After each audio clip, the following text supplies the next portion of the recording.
स्वागत है आप सभी का दोस्तों आज की अपडेट के साथ आपके सामने मौजूद है, जहां पर चलेंगे सबसे पहले सबसे बड़ी अपडेट आपको बताएंगे दोस्तों। तुर्की में आखिरकार दिल्ली बम धमाके की जांच पड़ताल का क्यों व्यापक असर पड़ता जा रहा है और तुर्की वालों को अब सफाइयां देनी पड़ रही है। दोस्तों बताएंगे ऐसा क्या मामला सामने आया है जिसके बाद दिल्ली बम धमाके में तुर्की का एंगल सामने आने के बाद एक सफाइयां देने के लिए मजबूर हो चुका है तुर्की। डिटेल में जानकारी अब तक पहुंचाएंगे दोस्तों। इसी के साथ में चलेंगे एक और बड़ी अपडेट की तरफ, जहां पर आखिरकार जिस चीज का हो रहा था जोरदार तरीके का विरोध, आसिफ मुनीर ने वही करना शुरू कर दिया दोस्तों। और इसके बाद अंदर से ही पाकिस्तान के सेना का जोरदार विरोध शुरू हो चुका है दोस्तों। इसी के साथ में बताएंगे कैसे अफगानिस्तान ने एक बड़ी डील पाकिस्तान के साथ कैंसिल करके भारत के साथ में करने का बड़ा फैसला लिया है दोस्तों। इसी के साथ में चलेंगे एक और बड़ी अपडेट की तरफ, बताएंगे कैसे 230 करोड़ वाला प्रोजेक्ट खोलने जा रहा है भारत, जिसके कारण चाइना बॉर्डर पर चीन के सैन्य रणनीतिकारों में जोरदार हलचल मची पड़ी है। एक एक करके चलेंगे आज की सारी महत्वपूर्ण बड़ी अपडेट की तरफ। लेकिन उससे पहले यदि आप भी मानते हैं कि दिल्ली बम धमाकों के अंदर तुर्की का नाम आने के बाद तुर्की की ओर से जो सफाइयां दी जा रही है ये चोर के दाढ़ी में तिनके जैसा है, तो इस वीडियो को लाइक करके लाल बटन दबाकर चैनल को सब्सक्राइब करके बेल आइकन दबाकर कमेंट बॉक्स में जय हिंद जरूर लिखेगा दोस्तों। इसी के साथ में अगर आप भी मानते हैं कि तुर्की की सही से जांच होनी चाहिए और चोर की दाढ़ी में तिनका जरूर निकलेगा, तो अपनी राय जरूर लिखकर बताइएगा दोस्तों। चलते हैं सबसे महत्वपूर्ण सबसे पहली बड़ी अपडेट की तरफ, जिसमें दिल्ली धमाकों के बीच में एक बड़ा तगड़ा खुलासा हुआ है दोस्तों। कई दिशाओं में अब जांच के संकेत मिलने शुरू हो गए हैं। जांच एजेंसियों के अनुसार गिरफ्तार आरोपी के संपर्क में तुर्की की राजधानी अंकारा में बैठा एक विदेशी हैंडलर था, यानी उमर नबी नाम के आतंकवादी ने हुंडई i20 का इस्तेमाल करते हुए गाड़ी का इस्तेमाल करते हुए लाल किले के पास एक धमाका किया दोस्तों। आतंकवादी हमला किया। इस मामले को लेकर अब जो अपडेट है उसके अनुसार जांच एजेंसियों के पड़ताल में पता चला है कि उमर नबी जब ये हमला करने के लिए जा रहा था तो उस वक्त उससे संपर्क में एक व्यक्ति था जिसकी पहचान कोड नेम उकासा के नाम पर की गई है दोस्तों। यानी उसकी डायरेक्ट पहचान नहीं बल्कि उसको कोड नेम से संबोधित किया जा रहा था, उकासा बोलकर संबोधित किया जा रहा था। यानी अरबी का एक शब्द होता है उकासा, जिसका मतलब होता है मकड़ी, जो एक जाल को बुनता है दोस्तों, और जो सांकेतिक रूप पर नेटवर्क या फिर साजिश रचने से जुड़ा अर्थ भी हो सकता है। यानी ये जो पूरी साजिश व्यक्ति रच रहा था उसका नाम उकासा यानी मकड़ी रखा गया था। उकासा के बारे में बताया जा रहा है कि वो टेलीकॉम और साइबर प्लेटफॉर्म के जरिए आरोपियों को फंडिंग और चरमपंथियों से जुड़े साहित्य और निर्देश भेज रहा था। यानी भारत में इन सभी आतंकवादियों की ब्रेन वॉशिंग की जा रही थी दोस्तों। प्लानिंग व संचार के लिए सेशन ऐप का इस्तेमाल किया जा रहा था। एक प्राइवेट मैसेजिंग ऐप का इस्तेमाल किया गया जो एंड टू एंड इंक्रिप्शन था, यानी दो लोगों के बीच में क्या बातचीत हो रही है इसे इंक्रिप्ट किया गया था। यानी मैसेज को एक अलग तरीके से पेश किया गया था ताकि कोई तीसरा व्यक्ति इसको ना पढ़ पाए, और एंड टू एंड इंक्रिप्शन के कारण इनके आपस में क्या बातचीत हुई है दोस्तों उसे पता लगा पाना भी काफी मुश्किल है। ऐसे में डिसेंट्रलाइज सर्वर का इस्तेमाल किया गया, यानी जो नॉर्मल सोशल मीडिया के लिए सर्वर का इस्तेमाल किया जाता है उसके इतर इन्होंने अलग से एक डिसेंट्रलाइज सर्वर बनाया था जिसमें केवल बातचीत चल रही थी। तुर्की सरकार पर जब गंभीर सवाल खड़े किए गए दोस्तों तब जाकर अब तुर्की सरकार की ओर से एक आधिकारिक बयान जारी किया गया है। दरअसल ये आधिकारिक बयान कहता है कि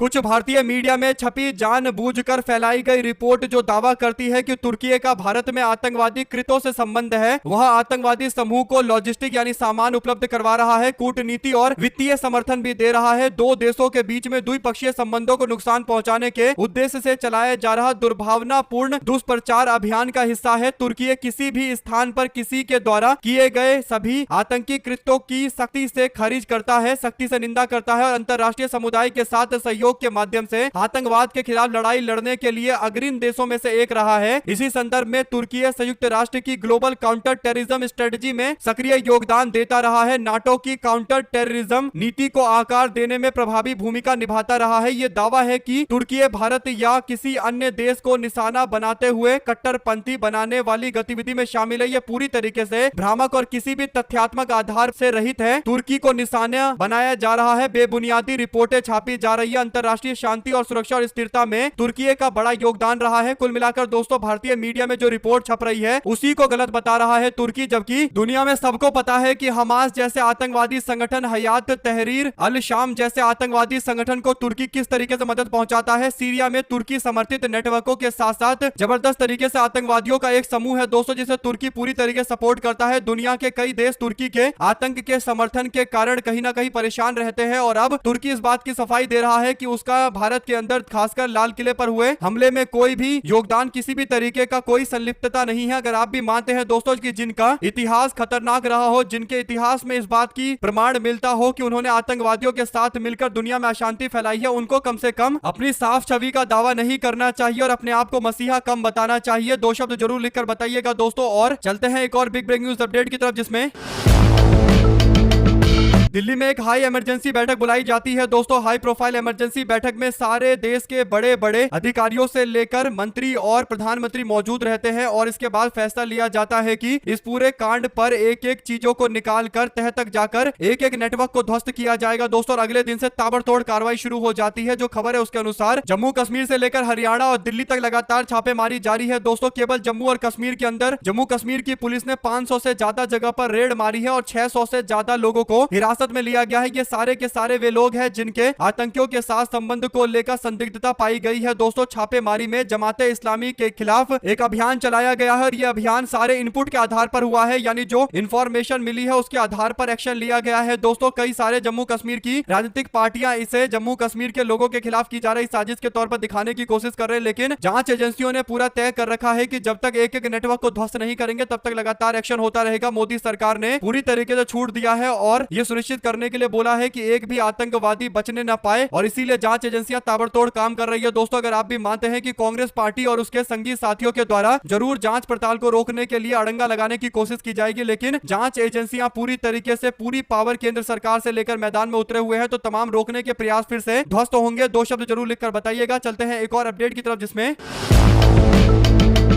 पाकिस्तान के रक्षा मंत्री ख्वाजा आसिफ ने एक बार फिर से विवादित बयान दिया है दोस्तों। ख्वाजा आसिफ जो केवल बयान देने के लिए रक्षा मंत्री पाकिस्तान में बनाया गया है, बाकी रक्षा वगैरह से तो इसको कोई लेना देना नहीं है और वैसे भी खुद की सरकार के लोग ख्वाजा आसिफ से कुछ पूछते नहीं है, तो इनको बताने के लिए कुछ है भी नहीं और रक्षा मंत्री केवल नाम मात्र के हैं, तो इसीलिए मीडिया में आकर केवल उल्टी सीधी बातें करना इनका एकमात्र काम है दोस्तों। और ऐसे में ख्वाजा आसिफ दावा करता है कि पाकिस्तान 2 फ्रंट वॉर लड़ने को तैयार है, यानी अगर एक तरफ से भारत आ जाए और दूसरी तरफ से अफगानिस्तान आ जाए तो पाकिस्तान लड़ने के लिए तैयार है, वो दोनों को हरा सकता है, यानी अलग ही ख्वाब में जी रहा है पाकिस्तान का रक्षा मंत्री। 2 शब्द इसके बारे में लिखकर जरूर बताएगा दोस्तों। और ख्वाजा आसिफ के इस बयान के बीच पाकिस्तान की संसद ने आर्मी चीफ आसिफ मुनीर की शक्तियों को बढ़ाने और सुप्रीम कोर्ट के ताकत को कम करने वाले 27वें संविधान संशोधन पास कर दिया है, मंजूरी दे दी है। पाकिस्तान के ऑब्जर्वर की रिपोर्ट के मुताबिक इस संशोधन में 48 आर्टिकल में बदलाव करके प्रस्ताव पास किया गया है। नेशनल असेंबली ने इस बिल को 234 मतों के बहुमत से पास कर दिया। 4 सांसदों ने इसका विरोध किया, जबकि सीनेट ने 2 दिन पहले ही मंजूरी दे दी थी। राष्ट्रपति आसिफ अली जरदारी के साइन के बाद इस कानून को आधिकारिक तौर पर मंजूरी दे दी गई है दोस्तों। इस कानून के लागू होने के बाद अब पाकिस्तान का हारा हुआ फील्ड मार्शल मुनीर को तीनों सेना का चीफ ऑफ डिफेंस फोर्सेस बनाया गया है, यानी जैसे भारत के अंदर सीडीएस होता है दोस्तों, चीफ ऑफ डिफेंस स्टाफ, वैसे ही पाकिस्तान ने कॉपी करके एक प्रोफाइल बनाया है जिसका नाम है सेंट्रल डिफेंस फोर्सेस यानी सीडीएफ। 27 नवंबर 2025 से यह लागू होगा। आसिफ मुनीर को अब परमाणु ताकत के कमांड की भी जिम्मेदारी दी गई है। अपना कार्यकाल पूरा होने के बाद वह अपने पोस्ट पर बने रहेंगे और आजीवन कानूनी छूट मिलती रहेगी, यानी कोई कानूनी कार्रवाई भी अब इसके ऊपर नहीं हो सकती दोस्तों। फील्ड मार्शल को राष्ट्रपति जैसी सुरक्षा मिलेगी, बिना सरकार की इजाजत के कोई आपराधिक मुकदमा नहीं चल सकेगा। वर्तमान मुख्य न्यायाधीश अपनी अवधि पूरी होने तक चीफ जस्टिस बने रहेंगे। फेडरल कॉन्स्टिट्यूशन कोर्ट की स्थापना होगी। याचिकाओं में सू मोटो यानी स्वतः संज्ञान लेने का अधिकार दिया गया है। कानूनी नियुक्तियों में राष्ट्रपति और प्रधानमंत्री की अहम भूमिका रहेगी। राष्ट्रपति को कार्यकाल के बाद कोई सार्वजनिक पोस्ट लेने पर छूट सीमित कर दी गई है दोस्तों। और हाईकोर्ट जजों के तबादले न्यायिक आयोग तय करेगा। तबादले पर आपत्ति सुप्रीम जुडिशियल काउंसिल देखेगी। तो ये पूरी तरीके से जजों को कंट्रोल करने और आर्मी की सुप्रीम पावर लेने के लिए बिल लेकर आया गया दोस्तों। इसको पास करवा लिया गया है। तो एक तरीके से आसिफ मुनीर अब नॉर्थ कोरिया के किम जोंग उन की तरह बन चुका है, जिसके ऊपर अगर वो पोस्ट से चला भी जाए तब भी उस पर कोई कानूनी कार्रवाई नहीं होगी, क्योंकि फील्ड मार्शल की उपाधि उसके पास मौजूद रहेगी और पोस्ट मौजूद रहेगा। तो एक तरीके से अब पाकिस्तान में लोकतंत्र की जो थोड़ी बहुत उम्मीदें थी दोस्तों, वो भी पूरी तरीके से खत्म हो गई है। अगर आप भी मानते हैं कि पाकिस्तान कहीं भी दूर दूर तक कोई लोकतांत्रिक देश नहीं बल्कि एक अफसरशाही और सैन्य तानाशाही वाला देश है, तो 2 शब्द जरूर लिखकर बताइएगा। चलते हैं एक और अपडेट की तरफ, जिसमें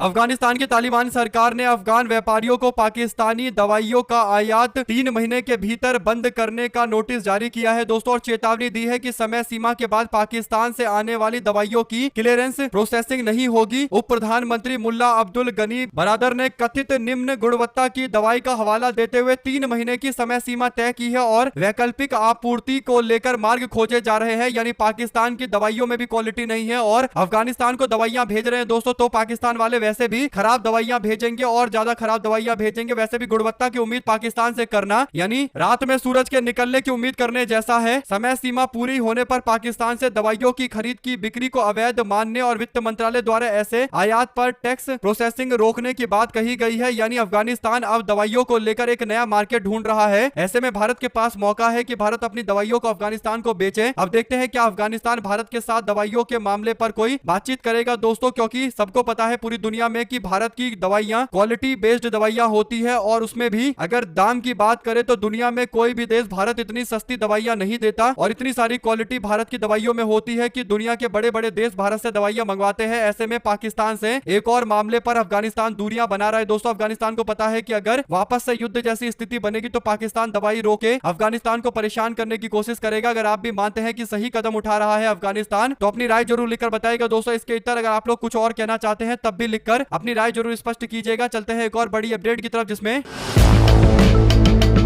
भारत के पूर्वी लद्दाख के न्योमा एयरबेस को आधिकारिक रूप से सक्रिय कर दिया गया है, जो एलएसी यानी लाइन ऑफ एक्चुअल कंट्रोल से लगभग 35 किलोमीटर दूर 13,710 फीट की ऊंचाई पर स्थित है दोस्तों। इससे हवा में निगरानी और त्वरित प्रतिक्रिया क्षमता में बड़ा इजाफा माना गया है। ऊंचाई और स्थान की बात करें दोस्तों तो न्योमा एयरबेस समुद्री तल से 13,710 फीट की ऊंचाई पर है। चीन सीमा के नजदीक पूर्वी लद्दाख में स्थित है, इसीलिए यह काफी ज्यादा महत्वपूर्ण एयरबेस है। दूरी और लागत की बात करें तो एलएसी से करीब 35 किलोमीटर दूर है दोस्तों, यानी भारत और चाइना के बॉर्डर से 35 किलोमीटर दूर है। यानी यूं कह सकते हैं कि कुछ ही सेकंड की फ्लाइट की यात्रा से बॉर्डर तक पहुंचा जा सकता है। और उन्नयन या निर्माण पर लगभग 230 करोड़ रुपए मोदी सरकार ने खर्च किया है दोस्तों। उद्घाटन के लिए air chief marshal AP Singh ने हिंडन से C-130J सुपर हरक्यूलस उड़ाकर सीधे न्योमा में लैंड करके एयरबेस को सक्रिय किया। रनवे की बात करें दोस्तों तो 2.7 किलोमीटर लंबा रिजिड पेवमेंट रनवे उच्च ऊंचाई पर भारी ट्रांसपोर्ट्स और भविष्य के फाइटर ऑपरेशन के लिए एकदम उपयुक्त है। अगर भारतीय सेना को जरूरत पड़ेगी तो वो त्वरित तैनाती करेंगे। यानी पेंगोंग सो इलाके में अगर कोई डिस्टरबेंस होता है, कोई गतिविधि होती है भारत और चीन के बीच में, तो फिर डेमचौक में हो या फिर डेप्सोंग में हो, यानी तीनों जगह पर अगर कोई ऐसी हरकत चाइना के द्वारा की गई तो तुरंत तैनाती की जाएगी दोस्तों। और संवेदनशील इलाकों के अंदर सैनिकों के लिए सामग्री और हथियार तेजी से पहुंचाया जाएगा और चीन की निगरानी 24 घंटे की जा सकती है दोस्तों। और संदेश और संतुलन बनाए रखना यह बहुत जरूरी है। भारत में हाल के वर्षों में लेह और दौलत बेग ओल्डी आदि यानी ALG के उन्नयन के साथ पूर्वी मोर्चे पर तत्परता बढ़ाई गई है। न्योमा इस एयर पावर संतुलन को नई मजबूती के साथ जोड़ता है दोस्तों। कुल मिलाकर भारत सरकार के द्वारा, मोदी सरकार के द्वारा China border, Bharat China border पर जिस तरीके से लगातार भारतीय सेना को मदद पहुंचाने के लिए, उनको मजबूत करने के लिए निर्माण किए जा रहे हैं। चीन के चिढ़ने का सबसे बड़ा कारण यही है दोस्तों। एक टाइम होता था जब चीन बॉर्डर के पास कोई भी नया सैन्य विकास के कार्य नहीं किए जाते थे, क्योंकि डर लगता था कि चाइना कहीं भड़क ना जाए और भारत के खिलाफ कोई एक्शन ना ले ले। आप लोग जानते हैं दोस्तों कि कितनी कमजोर सरकार भारत के अंदर बनी। 2013-14 से पहले की जो स्थिति थी भारत के अंदर सबको पता है, जब सरकारें चाइना के आसपास कोई डेवलपमेंट नहीं करती थी ताकि चाइना भड़क ना जाए। लेकिन मोदी सरकार चाइना से डटकर मुकाबला कर रही है, चाहे पेंगोंग सो का इलाका हो या फिर डेमचौक हो, डेप्सांग हो, हर जगह चाइना को मुंह तोड़ जवाब दिया जा रहा है। और दो शब्द बोला गया है, दो टूक बोला गया है कि भारत अपने सैन्य स्थिति को मजबूत करने के लिए ऐसे विकास के कार्य करता रहेगा, चाहे एयरबेस बनाने का मामला हो या फिर रोड कनेक्टिविटी का मामला हो, हर तरीके की चीजें की जाएगी। पाकिस्तान और चाइना जितना चाहे उतना चिढ़ ले। अगर आप भी मानते हैं दोस्तों कि चाइना बॉर्डर के पास जिस तरीके से तेजी से विकास हो रहा है, ये केवल तभी हो सकता है जब नेतृत्व में जबरदस्त मजबूती हो। प्रधानमंत्री मोदी का उद्देश्य एकदम क्लियर है और यही बड़ा कारण है कि चाइना के तमाम रोकने के प्रयास के बावजूद भारत लगातार डटकर मुकाबला कर रहा है और भारतीय सेना को ज्यादा से ज्यादा मजबूत करने के लिए इस तरीके के विकास कार्य किए जा रहे हैं। दो शब्द जरूर लिखकर बताइएगा दोस्तों ये नए बने पूर्वी लद्दाख के न्योमा एयरबेस के बारे में। चलते हैं एक और बड़ी अपडेट की तरफ, जहां पर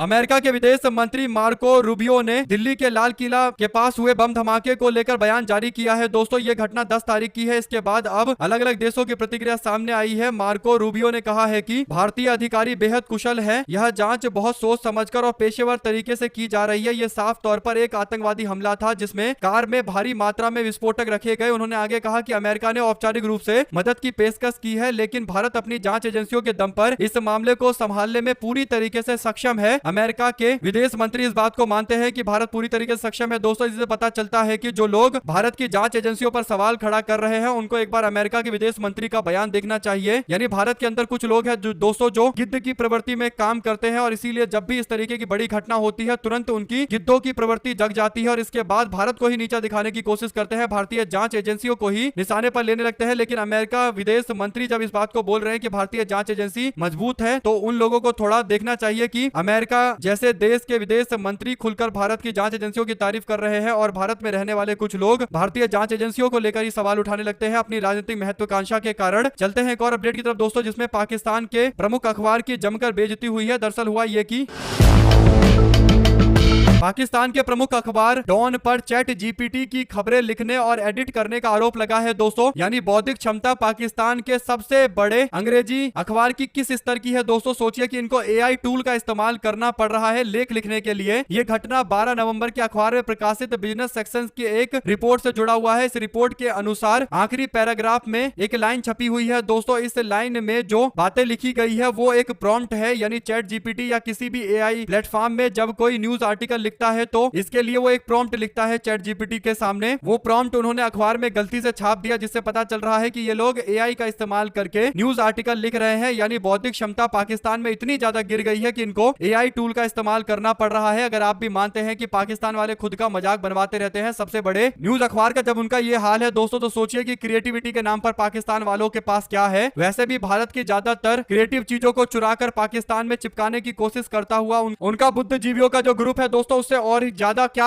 उम्मीद की जा सकती है। आप लोगों को पता है कि कैसे भारत के अंदर जो बड़े बड़े शो होते हैं दोस्तों उसको कॉपी करके पाकिस्तान में चलाकर पाकिस्तान के बुद्धिजीवी पैसा कमाते हैं, क्योंकि उनके पास खुद का कुछ ज्ञान नहीं है और खुद से कुछ क्रिएट नहीं कर सकते। इसीलिए अब एक बार फिर से उनकी सबसे बड़ी न्यूज एजेंसी भी फंस गई है चैट जीपीटी का इस्तेमाल करने को लेकर। दोस्तों सोचिए जो लोग पाकिस्तान में ये अखबार पढ़ रहे होंगे ज्ञान के लिए, उनके साथ किस तरीके का भद्दा मजाक चल रहा है। चलते हैं एक और बड़ी अपडेट की तरफ, जहां पर